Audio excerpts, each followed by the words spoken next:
Oi, gente! Estamos na nossa terceira aula, então hoje a gente vai falar sobre aquela primeira parte do Hexaflex. Já comentei a diferença entre elas, né? E aí hoje a gente vai falar sobre essa parte da abertura. Então, abertura pra quê, né? Abertura para as experiências subjetivas, que são os sentimentos e os pensamentos. Então, na parte de aceitação, a gente vai falar principalmente sobre essa parte do sentir e a difusão dos pensamentos. Eu trouxe aqui uma frase do Amir Klink, que ele fez uma viagem muito grande, enfim, já devem conhecer a história dele. Ele fala assim: não pretendia desafiar o Atlântico. A natureza é infinitamente mais forte do que o homem, mas sim conhecer seus segredos de um lado a outro. Para isso, era preciso conviver com os caprichos do mar e dele saber tirar proveito. Então, né, imagina o tempão que ele ficou passando por grandes dificuldades, mas que ele queria entender essa parte da natureza. Daí ele fala assim: um tempo que aprendi a entender as coisas do mar, a conversar com as grandes ondas e não discutir com o mau tempo, a transformar o medo em respeito e o respeito em confiança. Então, nessa parte sobre não discutir com o mau tempo e conversar sobre as ondas do mar, é aceitação pura, porque ele vai aceitar que o mau tempo existe. Ele vai conseguir não discutir, não ficar querendo que aquilo mude, mas sim aceitar que aquela condição tá acontecendo, né? E aí, é óbvio que ninguém gosta de sentir nenhuma emoção difícil. É chato você se frustrar, você sentir raiva, você sentir ciúmes, você sentir inveja, você sentir frustração. E essas emoções não são ruins, né? Porque a gente tem muito essa categorização de emoções que são ditas como boas e outras que são ditas como ruins. Mas na verdade isso não existe. Todas as emoções são emoções, elas vão comunicar alguma coisa. Ou uma coisa que tá em excesso, ou uma coisa que tá faltando. E aí tem uma frase que eu uso muito, que eu adoro, que fala assim: muito vale o que muito custa. Isso é justo. É justo que uma coisa grandiosa valha por esforços grandiosos. Se fosse muito fácil conquistar uma coisa grandiosa, todo mundo conquistaria e ela deixaria de ser tão grandiosa assim. E aí, a única maneira da gente conviver, ou da gente convidar o propósito na vida, é permitindo que a dor também apareça. Então, eu fico pensando, né, principalmente, não só, assim, para tudo que a gente quer conquistar, principalmente esses sonhos a longo prazo, exigem um esforço maior. Então, sei lá, conquistar uma casa não é do dia pra noite, um carro não é do dia pra noite, correr uma maratona não se faz de um dia pra noite. Então, a gente tem que permitir sentir a dor para conseguir curtir o processo. E aí, tem um exercício que eu gosto muito de fazer, que é pra gente conseguir entender não a dor como algo a ser evitado e tentar fugir dela, mas entender o porquê que ela existe. E aí, trouxe um exercício aqui. Você vai completar essa frase. Se você puder escrever, é legal porque daí você deixa registrado, você consegue refletir e pensar sobre isso. Se tanana, tanana, tanana, não fosse um problema, então eu tanana, tanana, tanana. Então, eu vou dar um exemplo. Se uma pessoa que tem medo de falar em público, né? Eu vou usar bastante esse exemplo, porque eu acho que é um exemplo que ele tá crescendo cada vez mais, né? Se o meu medo de falar em público, a minha vergonha, o meu medo de ser julgada não fosse um problema, então eu iria falar com todas as pessoas, eu iria conhecer pessoas novas, eu iria, não sei, ir viajar. Às vezes tem gente que evita viajar para principalmente países que não falam a mesma língua nativa que a pessoa fala, ou que tem uma língua que ela não domina, porque ela tem medo de algum nativo do outro país escutar ela e caçoar e não entender, né? Enfim. E aí, outro exercício que eu gosto muito de fazer é tentar pensar nas soluções de problema que a pessoa já teve. E aí, isso na ACT é uma introdução pra gente conseguir falar do porquê que as coisas fracassaram. Então, vou dar um exemplo. Uma pessoa que não aceita o corpo dela, que não gosta da aparência, que sempre brigou com a balança, aí ela faz um esforço de seguir dietas malucas, dietas de shakes e, sei lá, cetogênica, dieta low carb, de várias dietas malucas, ela usa muita cinta e ela também passa fome. Com medo de engordar, né? Com medo de continuar nesse corpo que ela não se identifica, nesse corpo que ela não gosta. E aí ela fracassa, porque ela tem um efeito rebote. Então ela fica nesse engorda, emagrece, e aí ao mesmo tempo que ela passa fome, depois quando acontece alguma coisa na vida dela, ela já desconta na comida, porque ela tá com fome também, porque ela passou um tempo se privando, né? Então tem aí essa compulsão. E aí a gente vai vendo, né, não só nesses exemplos, mas diversos outros exemplos, que os esforços que a gente fez para poder tirar o que a gente se incomoda, eles fracassam. E aí talvez por isso que a pessoa tenha chegado na terapia, porque ela tentou tantas coisas para poder solucionar o problema dela que nada fez efeito, e agora ela chegou na sua frente para você falando que não tem mais esperanças, e aí a gente vai trabalhar a desesperança criativa. Por que desesperança? Porque a gente vai falar, olha, realmente, o que você fez não funcionou. E aí? E agora?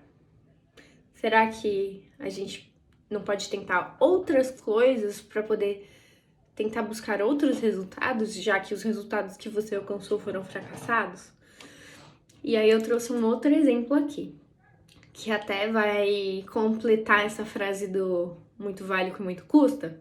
Bom, eu tenho medo de fracassar. E aí só de eu pensar que eu posso errar, de eu pensar que eu posso não ser bem sucedida, eu já fujo. E aí, se eu fujo, eu fracasso. Porque não tem como, sei lá, vou fazer um processo seletivo. E aí eu tenho tanto medo de fracassar que eu nem mando meu currículo, eu nem mando o vídeo da entrevista, porque eu já sei que eu vou ser um fracasso. Eu fujo e aí eu realmente fracasso. Então você falha no seu compromisso. Mas se você tem o medo de fracassar e enfrenta o medo do fracasso, você tá caminhando para o sucesso. E aí é muito difícil, porque esse caminho para o sucesso não significa que você vá tirar todos os medos, né? Agora você pode se sentir muito desafiada, mas depois você vai ficar feliz com você mesma. E aí já tem aqui, até aquela frase, né, de que você nunca arrependeu de ter ido para um treino, assim, né? Às vezes no começo a gente nunca quer treinar. É chato. Preferia ficar na minha cama deitada, mas quando você termina o seu treino, você nunca se arrepende de ter ido. E aí tem uma metáfora que eu gosto muito, que é assim. Imagine a seguinte situação. Você encontra um filhotinho de tigre que tá miando sem parar com muita fome. E aí, olha só esse filhotinho, que belezinha. E aí você pega ele, alimenta, dá carinho, dá comida, deixa ele bem confortável e ele vai crescendo. Esse filhotinho, ele vai virando realmente um tigre. Até que esse fofo filhote vira um baita tigre faminto. E aí você sempre vai precisar estar dando mais comida, né? Essa luta é muito parecida com a luta contra a dor, em que a gente tenta não encarar ela de frente, aí a gente vai alimentando esse medo, alimentando essa angústia, e esse medo vai crescendo como se fosse uma bola de neve. E cada vez mais você vai continuar em esquiva experiencial, cada vez mais você vai continuar evitando as coisas que façam você entrar em contato com esse desconforto, e cada vez mais esse medo vai crescer, porque Se você não entra em contato, você não se expõe. Se você não se expõe, você sente medos em vários outros contextos e aí a sua vida vai perdendo significado, porque você vai estar evitando todos os contextos que você tem medo. Ou seja, você não vai pra quase lugar nenhum, né? E aí, outra coisa que eu gosto muito de pensar é...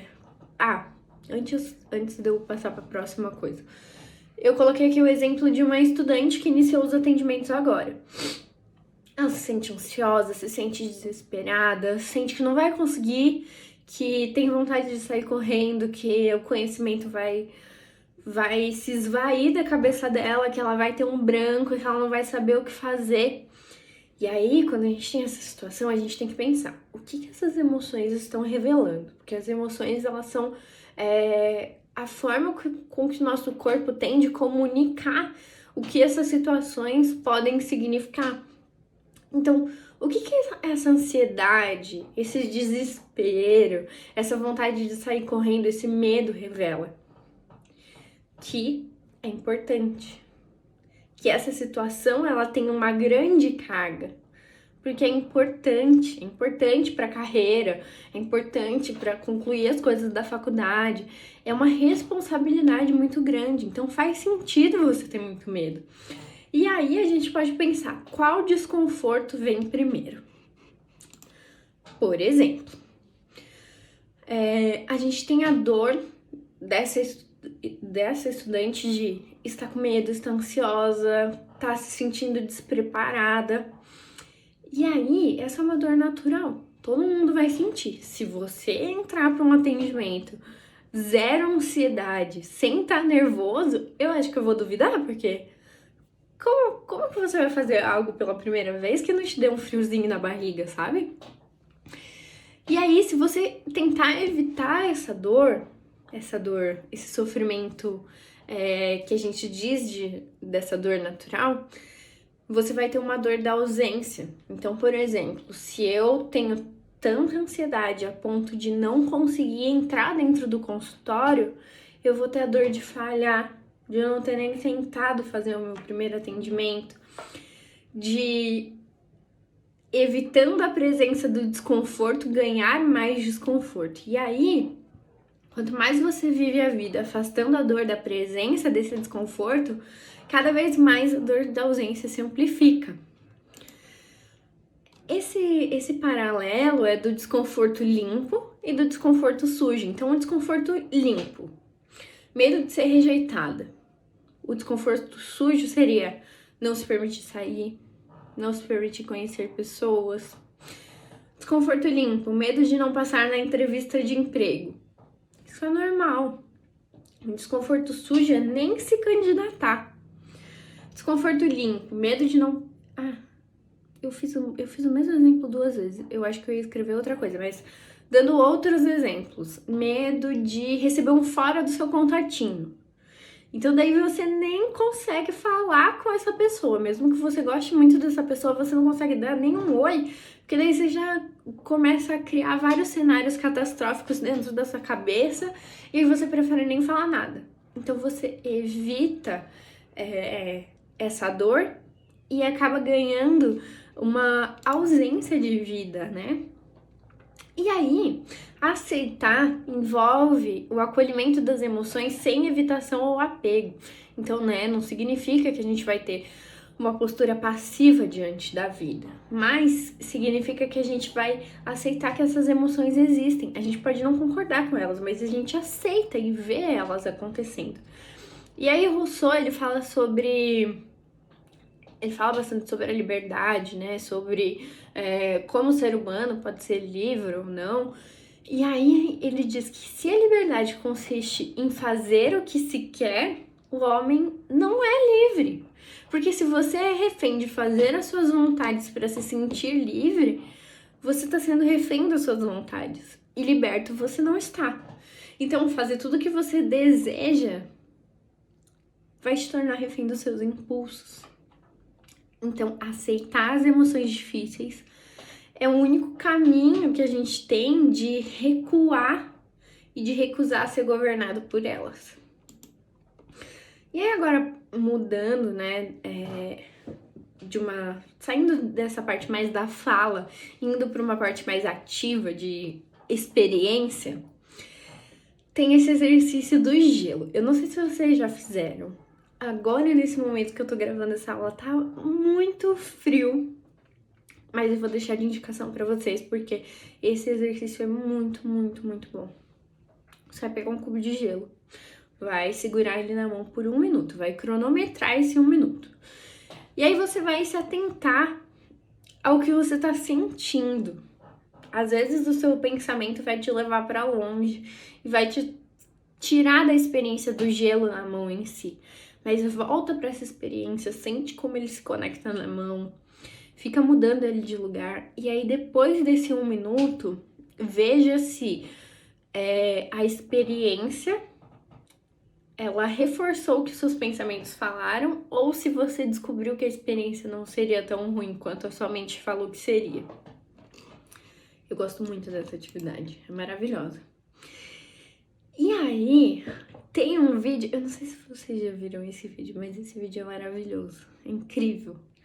Que é a parte do acreditar é preciso, do Kung Fu Panda. Não sei se vocês já assistiram esse filme, mas eu amo esse filme. Eu acho uma essas partes, eu acho, assim, muito act.